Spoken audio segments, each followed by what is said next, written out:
तो फिर तीसरी बार के लिए भी आप कोशिश करेंगे? मैं कोशिश नहीं करूंगा, हमारी पार्टी कोशिश करेगी। चीफ मिनिस्टर तो आप ही बनेंगे ना? नहीं, मैं क्यों बन सकता हूँ? भारतीय जनता पार्टी का कोई भी कार्यकर्ता बन सकता है। दुनिया की सबसे बड़ी पार्टी होने का दावा करने वाली, पार्टी विद डिफरेंस का दावा करने वाली भारतीय जनता पार्टी के पास पिछले कई महीनों से अपना परमानेंट राष्ट्रीय अध्यक्ष नहीं है। और इसकी वजह यह नहीं है कि बीजेपी डेमोक्रेटिक प्रोसेस से अपने सांसद, मंत्री, विधायक और कार्यकर्ताओं से वोटिंग करवाने में लंबा समय ले रही है। जी नहीं, इसकी मूल वजह यह है कि बीजेपी में दो पावर सेंटर बन गए और वो पहले भी थे। इन दोनों पावर सेंटर में झगड़ा हो रहा है कि मेरा वाला रहेगा कि आपका वाला रहेगा। और वहीं दूसरी तरफ गृह मंत्री अमित शाह संसद में खड़े होकर यह बयान देते हुए सुनाई देते हैं कि अगले 15-20 साल तो हम कहीं नहीं जाने वाले। 15-20 साल तक किसी का नंबर नहीं लगने वाला। लेकिन एक सवाल यह भी पूछा जा रहा है कि 75 साल की उम्र के बाद रिटायर होने का नियम जिस नरेंद्र मोदी जी ने बनाया था, अब खुद 75 साल के होने के बाद उनका क्या होगा? क्या उस मार्गदर्शक मंडल में नई एंट्री होने वाली है? क्या दिल्ली के समीकरण बदलने वाले हैं? इस सब के वजह से बीजेपी का राष्ट्रीय अध्यक्ष कौन होगा, इसमें पेच फंस गया है। आरएसएस चाहता है कि कोई हमारे मकसद का रहे, ताकि सरकार पर तो नियंत्रण है नहीं, कम से कम संगठन हमारे प्रभाव में रहे। और दिल्ली में बैठी गुजरात लॉबी, उसे पता है कि जिस दिन राष्ट्रीय अध्यक्ष उनका नहीं हुआ तो अमित शाह जी किसकी बाजू पकड़ के पीछे खींचेंगे और मोदी जी किसको पर्ची लिखवा करके भिजवा कर कभी मुख्यमंत्री बदलेंगे तो कभी दूसरों की पार्टियां तोड़कर विधायक खरीदेंगे, सांसद खरीदेंगे। अरे नहीं, ये बात नहीं बोलनी है, नहीं तो नाराज हो जाएंगे। इसका मतलब ये कि दोनों पावर सेंटर इस बात के लिए उलझे हुए हैं कि दिल्ली में बैठेगा कौन, ताकत में दोनों पर नियंत्रण करके। वहीं एक तीसरा पावर सेंटर उत्तर प्रदेश के मुख्यमंत्री का बन गया और उत्तर प्रदेश के मुख्यमंत्री दिल्ली की तरफ जाने के लिए कसमसाने लगे। उत्तर प्रदेश के एक बीजेपी विधायक ने बीते दिनों केशव प्रसाद मौर्य के मंच पर उन्हीं के सामने कह दिया कि बाबा तो अब दिल्ली चलें और यूपी संभालेंगे केशव मौर्य। हम तो चाहते हैं कि बाबा दिल्ली चले जाएं, केशव जी उत्तर प्रदेश संभाल लें। तो ये जो आपने सुना, ये विधायक ने बोला। यह बात लखनऊ वालों ने भी सुनी होगी और दिल्ली वालों ने भी। अखिलेश यादव ने इस पर तंज करते हुए कहा कि कौन से बाबा को दिल्ली भेजने की बात हो रही है, महाकुंभ तो खत्म हो गया। कुछ विधायक लोग कहीं भेजना चाहते थे कि ये बाबा जी दिल्ली चले जाएं। कौन से बाबा दिल्ली चले जाएं? महाकुंभ तो खत्म हो गया। कौन से बाबा जी दिल्ली चले जाएं? ये बात तो मैं भी नहीं समझ पा रहा हूँ कि एक विधायक किस बाबा को दिल्ली भेजने की बात कर रहे थे। कभी कभी मैं सोचता हूं कि हास्य और व्यंग को बर्दाश्त करने का हाजमा जिन सरकारों के पास नहीं है, अगर उन्हें अखिलेश यादव और तेजस्वी यादव या राहुल गांधी जैसे नेता मिल जाएं जिनके व्यंग से सामने वाला तलमिला उठता हो, वो कैसे झेलेंगे और कैसे राजनीति करेंगे। बहरहाल विषय पर लौटते हैं और विषय यह है कि भारतीय जनता पार्टी में इस समय घमासान मचा हुआ है और सबसे ज्यादा घमासान का केंद्र बना है उत्तर प्रदेश के मुख्यमंत्री पद की कुर्सी। उत्तर प्रदेश के मुख्यमंत्री योगी आदित्यनाथ ने अपनी एक छवि, अपना एक कद और अपना एक ऑरा डेवलप कर लिया। अपने लोगों को, चुनिंदा को, किसी माफिया को मसीहा बनाना हो, मसीहा को माफिया बनाना हो, अपने विधायकों को मजबूत करना हो और जो आपसे अलग राय रखते हो उन विधायकों को इतना हैरान परेशान कर देना हो कि उनकी ये हालत हो जाए। इसलिए मैं मुख्यमंत्री जी को कहना चाहता हूं, छेड़ो मत। हमने इतिहास बदले, नक्शे बदल जाएंगे उत्तर प्रदेश के। ये अधिकारी बेचारे गरीब सिपाहियों को क्यों पिटवा रहे हो? आप कहो मैं लखनऊ आ रहा हूं 28 के बाद कथा करके। आपके चीफ सेक्रेटरी को फिर कह रहा हूं, जो आप धमकी बता रहे हो पत्रकार बंधुओं, हाथ जोड़ कर नहीं बताने, तकलीफ है। मेरे सीना होगा। हम राजस्थान में मारे गए, हमने सीना दिखा, पीठ नहीं दिखाई। तुम्हारी गोलियां कम पड़ जाएंगी, लेकिन इस जुर्म को हम मिटा के रहेंगे जो उत्तर प्रदेश में गरीब लूट रहा है, व्यापारी लूट रहा है, फर्जी लोग जेल जा रहे हैं, अफीम, चरस, सट्टा, गांजे का कारोबार हो गया है और लोग मर्डर कर दिए जा रहे हैं, मुकदमे लिख रहे हैं। गाजियाबाद जिले में मैंने प्रभारी मंत्री की मीटिंग में कहा था कि यहाँ मुकदमे लिखे नहीं जाते हैं। एक बहन ज्योति नाम की, उसको गैंगस्टर में भेज दिया, पड़ोसी से 10 लाख लेके गए, बाहर भटक रही है। मुकदमे नहीं लिखे जाते, अब दिखाया जाता है सर गाजियाबाद में 0 हो गया क्राइम। पूरा देश जानता है। आप सर्वे कर लो, पत्रकार बंधुओं, हाथ जोड़ का कहना है सच्चाई दिखाओ। आप ना डरे इमरजेंसी में, ना डरे अंग्रेजों में, इस देश को आपने आजाद कराया है। उत्तर प्रदेश में निकल जाओगे, अब तक की सबसे भ्रष्ट सरकार है। जनता तराई तरी करी है, रोम लूट रहा है, लीरो बांसुरी बजा रहा है। ये लोनी के विधायक हैं नंदकिशोर गुर्जर, जिनको आप अभी सुन रहे थे, और इनके आरोपों को भी आप सुन रहे थे। उत्तर प्रदेश के बड़े पुलिस अधिकारी क्या कर रहे हैं, कितना मांग रहे हैं, गोली कौन किसको मारने की बात कर रहा है, कितने अवैध धंधों का जिक्र लोनी के विधायक कर रहे हैं। और उत्तर प्रदेश के मुख्यमंत्री इतिहास लेखन पर नई किताब लिख रहे हैं कि उत्तर प्रदेश में तो स्वर्ण युग आया हुआ है। तो बीजेपी के विधायकों को क्यों नहीं समझा पा रहे कि उत्तर प्रदेश में क्या हो रहा है। एक विधायक उत्तर प्रदेश में केशव प्रसाद मौर्य को मुख्यमंत्री बनाने के बाद सार्वजनिक तौर पे बोल दे, दूसरा विधायक कहते कि उत्तर प्रदेश के मुख्यमंत्री के राज में गोली मारने से लेकर के भ्रष्टाचार के इतने सारे कांड हो रहे हैं, और वहीं तीसरी तरफ यह चर्चा होने लगे कि दिल्ली भेजा जाएगा क्या उत्तर प्रदेश के मुख्यमंत्री को, क्योंकि उन्होंने संभल का एक मॉडल दिया, उन्होंने हिंदुत्व का एक ऐसा मॉडल दिया, उन्होंने ऐसा एक कट्टर हिंदुत्व की छवि बना दी जो देश को पसंद आ रही। आप कितनी जगह खोदेंगे, कितने अरे जितने भी होंगे सब ढूंढेंगे, सब निकालेंगे। और जैसे ही ये खबर धीरे धीरे फैलना शुरू होती है, दिल्ली में बैठी गुजरात लॉबी को यह समझ में आ जाता है। अमित शाह जी को भी तो पता होगा कि अगर 75 साल के बाद मोदी जी रिटायर होंगे तो मोदी जी की जगह पर कौन जी होंगे। और योगी आदित्यनाथ को भी पता है कि गुजरात से तुम जिस रास्ते दिल्ली पहुंचे हो, हमको भी तो वो रास्ता पता है, हम उन्हीं रास्तों से गोरखपुर से लखनऊ, तो लखनऊ से दिल्ली भी पहुंच सकते हैं। और इस सब की बिसात के बीच में उत्तर प्रदेश में जो कुछ होने लगा उसका खबर अलग दिखने लगी। जिस महाकुंभ पर सबसे ज्यादा गौरवान्वित हो रहे हैं योगी आदित्यनाथ, उस महाकुंभ का जिक्र करते हुए मोदी जी ने संसद में योगी का नाम ही नहीं लिया। और उनको भी समझ में आ गया होगा कि कहीं दिल्ली के लोग शिवराज सिंह चौहान की तरह मुख्यमंत्री की कुर्सी से हटाकर दिल्ली में एक मंत्री बनाने, मनोहर लाल खट्टर की तरह ले आने, या येदियुरप्पा, वसुंधरा राजे सिंधिया और तमाम बड़े लोगों को किनारे लगाने में जिस तरह से कामयाब हुए, उन्हें दिल्ली बुलाकर अपने में समाहित कर लिया, यह योगी आदित्यनाथ को समझ में आता है।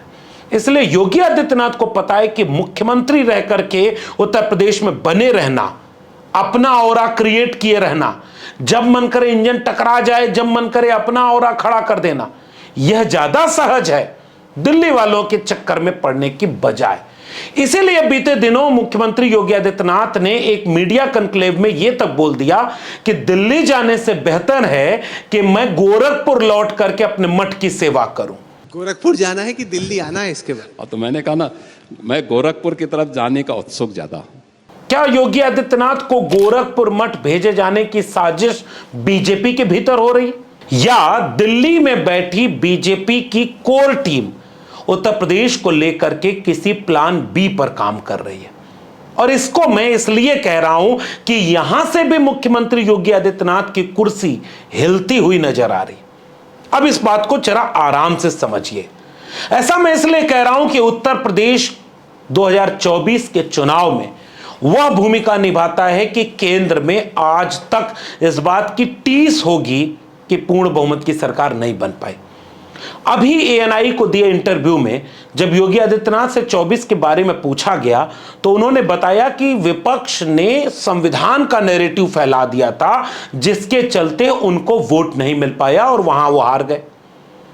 फिर लोग पूछते हैं कि संविधान का नैरेटिव तो पूरे देश में फैलाया इंडिया गठबंधन ने, तो बाकी जगहों पर कैसे, जहां कांग्रेस वर्सेस बीजेपी थी, वहां पर कांग्रेस को क्यों नहीं लोगों ने संविधान के नाम पर वोट दिया? खासकर महाराष्ट्र में, हरियाणा में संविधान के नैरेटिव पर तो सीटें घटी, लेकिन 1-to-1 जब कांग्रेस वर्सेस बीजेपी हुआ तो हरियाणा भी बीजेपी जीत गई, महाराष्ट्र भी जीत गई। उत्तर प्रदेश में क्या है? उत्तर प्रदेश में अलग है वो अखिलेश यादव का समाजवादी पीडीए। और उस पीडीए में पिछड़े, दलित, अल्पसंख्यक और आधी आबादी का पॉलिटिकल नैरेटिव इतना जबरदस्त बन गया है, जिसने 24 में हराया। भले ही योगी आदित्यनाथ इसको कबूल नहीं कर रहे हैं, लेकिन केंद्र में बैठी बीजेपी की रणनीतिकार इस बात को समझ रहे हैं। इसलिए वो भी जानते हैं कि एक सवर्ण चेहरे के रूप में योगी आदित्यनाथ प्रचारित हो चुके हैं। वो बार बार खुद भी कहते हैं कि मैं क्षत्रिय बिरादरी से हूं। क्षत्रिय जाति में पैदा होना कोई अपराध थोड़ा है। पर उसकी इस देश की एक ऐसी जाति है जिसमें भगवान भी जन्म लिए हैं और बार बार जन्म लिए हैं, तो अपनी जाति पर स्वाभिमान हर व्यक्ति को होना चाहिए। और राजनीति में उन्होंने सवर्णों के वर्चस्व को उत्तर प्रदेश में फिर से स्थापित कर दिया है। जितने पीडीए के विधायक हैं, मंत्री हैं, उनकी हालत खराब है उत्तर प्रदेश में। अगर वो मंत्री हैं तो अपने मर्जी से 2-4 फाइलों पर साइन करने में हलकान हैं, विधायक हैं तो उनका तो कोई पूछ ही नहीं रहा है।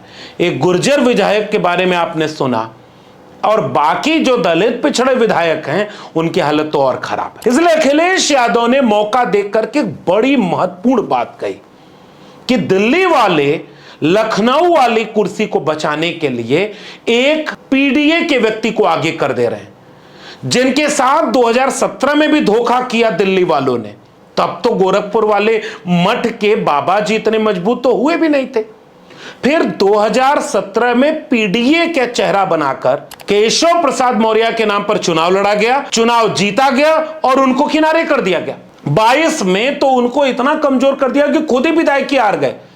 पीडीए की तरफ से पल्लवी पटेल ने केशव प्रसाद मौर्य, जो उस समय भी उप मुख्यमंत्री थे, चुनाव हार गए। उनका दावा फिर कमजोर हो गया। अब 2024 में फिर से परेशान हो गए, लेकिन इधर बीच फिर से उनको सुगबुगाहट के तौर पर आगे किया गया।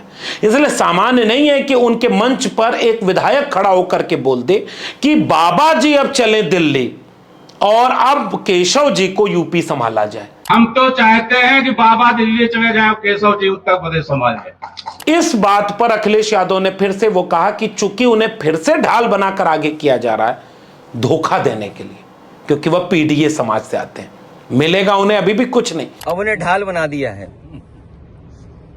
और ढाल इसलिए बनाया है कि वो पिछड़ी जाति के हैं। वो कहानी तो सुनी होगी ना, कुल्हाड़ी वाली, पेड़ और कुल्हाड़ी वाली। शायद उस बात को वो समझते होंगे। अभी तो सुनने में आ रहा था कि कुछ लोग उन्हें कुछ बनाना चाहते थे, कुछ विधायक लोग कहीं भेजना चाहते थे कि ये बाबा जी दिल्ली चले जाएं। कौन से बाबा दिल्ली चले जाएं? महाकुंभ तो खत्म हो गया। लेकिन दोनों इंजन जो टकरा रहे हैं, उनके बीच में सेफ्टी वॉल्व की तरफ फिर से इनको चेहरा बनाया जा रहा है, लेकिन इनको कुछ मिलने वाला नहीं। क्योंकि अगर योगी आदित्यनाथ को किनारे करने के लिए केंद्र में बैठे बीजेपी के रणनीतिकार को योजना बनाते हैं, तो उन्हें इसके खतरे का भी अंदाजा होगा। इसलिए वो दोनों डिप्टी सीएम को भी किनारे लगा करके डैमेज कंट्रोल करने की कोशिश करेंगे। ऐसे में केशव प्रसाद मौर्य का नंबर तो आता दिख नहीं रहा। योगी आदित्यनाथ ने अजय सिंह बिष्ट बनकर के उत्तर प्रदेश में सवर्णों के वर्चस्व को जितना हावी किया है, उसके चलते ब्रजेश पाठक का भी नुकसान होना तय है। इसलिए पीडीए जो अखिलेश यादव का है, जिस पीडीए में पिछड़े और दलितों की भूमिका बढ़ी है, जिस पर वो लगातार सक्रिय होकर के गांव-गांव पीडीए जन पंचायत चला रहे हैं, और 2027 में पीडीए भारतीय जनता पार्टी के सामने सबसे बड़ी मुश्किल बनने वाला है। इसलिए केंद्र में बैठी बीजेपी के लोग ये रणनीति बना रहे हैं कि जो एंटी इनकम्बेंसी है, हत्याओं का दौर शुरू हो गया उत्तर प्रदेश में। कोई महिला पेड़ से लटकी हुई मिल रही है तो कहीं लौटते हुए उसका बलात्कार हो रहा है, हत्याएं खुलेआम हो रही हैं, उन हत्याओं पर खबरें हो रही हैं, कहीं पुलिस के ऊपर संगीन आरोप लग रहे हैं, सांप्रदायिकता को चरम पर फैलाया जा रहा है। किसानों की बदहाली उत्तर प्रदेश में सब जानते हैं। पिछले कई वर्षों से ढंग से एक वैकेंसी तक नहीं आई है। रोज वहां नौजवानों की बेरोजगारी आंदोलन के लिए प्रेरित कर रही है। 69,000 शिक्षक भर्ती का मामला अभी तक नहीं स्पष्ट हुआ। और आपको पता होना चाहिए कि लखनऊ में, उत्तर प्रदेश में 69,000 शिक्षक भर्ती के मामले के अभ्यर्थी फिर से आंदोलन करने सड़क पर आ गए। उत्तर प्रदेश इतना अव्यवस्थित हो चुका है कि जनता तैयार है उत्तर प्रदेश में बीजेपी को किनारे लगाने के लिए, और इस बात का अंदाजा दिल्ली में बैठी बीजेपी को है। इसलिए वो एक तीर से दो निशाना चलना चाहते हैं। एक तरफ वो तीसरे बनते हुए पावर सेंटर को कमजोर करके उसे लखनऊ से दिल्ली बुलाना तो चाहते हैं, लेकिन शिवराज मॉडल, खट्टर मॉडल में, या उन्हें किनारे करके उनके एंटी इनकम्बेंसी को उनके चेहरे के साथ खत्म कर देना चाहते हैं। और समाजवादी पीडीए की चुनौती के सामने वो किसी अति पिछड़े या दलित बिरादरी से आने वाले किसी नेता को मुख्यमंत्री और उप मुख्यमंत्री बना करके 27 के लिए एक नई रणनीति पर काम कर सकते हैं। अगर यह रणनीति भी काम करती है तो भी योगी आदित्यनाथ की कुर्सी जानी तय है, और अगर उन्हें दिल्ली बुलाया जाता है तो भी उनकी कुर्सी जानी तय है। क्या यही वजह है कि योगी आदित्यनाथ इंटरव्यू में यह बोलते हुए सुनाई दे रहे हैं कि गोरखपुर जाना पसंद करूंगा दिल्ली जाने के तुलना में? गोरखपुर जाना है कि दिल्ली आना है इसके बाद? तो मैंने कहा ना, मैं गोरखपुर की तरफ जाने का उत्सुक ज्यादा हूं। अभी एएनआई को दिए उनके मौजूदा इंटरव्यू में फिर से वो एक बयान आया जिस पर आपको गौर करना चाहिए। एएनआई की पत्रकार ने पूछा, पत्रकार वो वाला नहीं था जिसको एएनआई को इंटरव्यू देते हुए योगी आदित्यनाथ जी के मुखार बिंदु से महान वाक्य फूट पड़ा था। ये वाला इंटरव्यू एएनआई का उनके ऑफिस में बैठकर हुआ है, और उसमें जब पूछा गया कि क्या तीसरी बार भी आप मुख्यमंत्री बनने को तैयार हैं, उन्होंने कहा यह फैसला हम नहीं लेंगे, पार्टी लेगी। तो फिर तीसरी बार के लिए भी आप कोशिश करेंगे? मैं कोशिश नहीं करूंगा, हमारी पार्टी कोशिश करेगी। पर चीफ मिनिस्टर तो आप ही बनेंगे ना? नहीं, मैं क्यों बन सकता हूं? भारतीय जनता पार्टी का कोई भी कार्यकर्ता बन सकता है। इसका मतलब योगी आदित्यनाथ को भी समझ में आ रहा है कि अंदर हो क्या रहा है, और अखिलेश यादव इस बात की तरफ तो इशारा बार बार कर रहे हैं कि उत्तर प्रदेश में बहुत कुछ हो रहा है। लेकिन अभी जो केंद्र की बीजेपी की गुजरात लॉबी है वो अभी आरएसएस से ही उलझी हुई है। जेपी नड्डा गए और वहां से आकर के दिल्ली पहुंचे और उन्होंने कहा कि अरे भाई संजय जोशी को वो आरएसएस बना देगी अगर राष्ट्रीय अध्यक्ष, तो आप क्या करेंगे?